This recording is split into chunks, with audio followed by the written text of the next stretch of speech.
اعوذ باللہ من الشیطان الرجیم بسم اللہ الرحمن الرحیم ربی یسر ولا تعسر وتمم بالخیر۔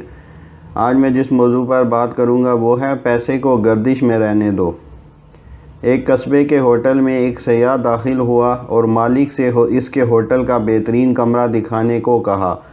مالک نے اسے بہترین کمرے کی چابی دی اور کمرہ دیکھنے کی اجازت دے دی۔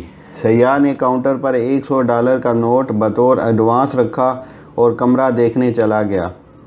اس وقت قصبے کا قصاب ہوٹل کے مالک سے گوشت کی رقم لینے آ گیا۔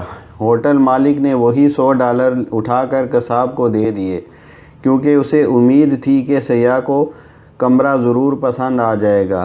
قصائی نے $100 لے کر فوراً یہ رقم اپنے جانور سپلائی کرنے والے کو دے دی۔ جانور سپلائی کرنے والا ایک ڈاکٹر کا مقروض تھا جس سے وہ علاج کروا رہا تھا، تو اس نے وہ $100 ڈاکٹر کو دے دیے۔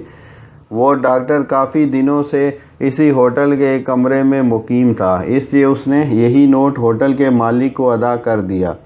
وہ $100 کا نوٹ کاؤنٹر پر ہی پڑا تھا کہ کمرہ پسند کرنے کے لیے سیڑھیاں چڑھ کر گیا ہوا متوقع گاہک واپس آ گیا اور ہوٹل کے مالک کو بتایا کہ مجھے کمرہ پسند نہیں آیا۔ یہ کہہ کر اس نے اپنا $100 کا نوٹ اٹھایا اور چلا گیا۔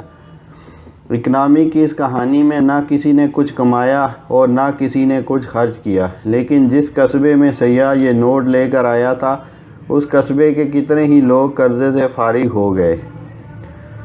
حاصل مطالعہ یہ ہے کہ پیسے کو گردش میں رہنے دو، نہ کہ اس پر سانپ بن کر بیٹھ جاؤ، کہ اسی میں عوام الناس کی فلاح ہے۔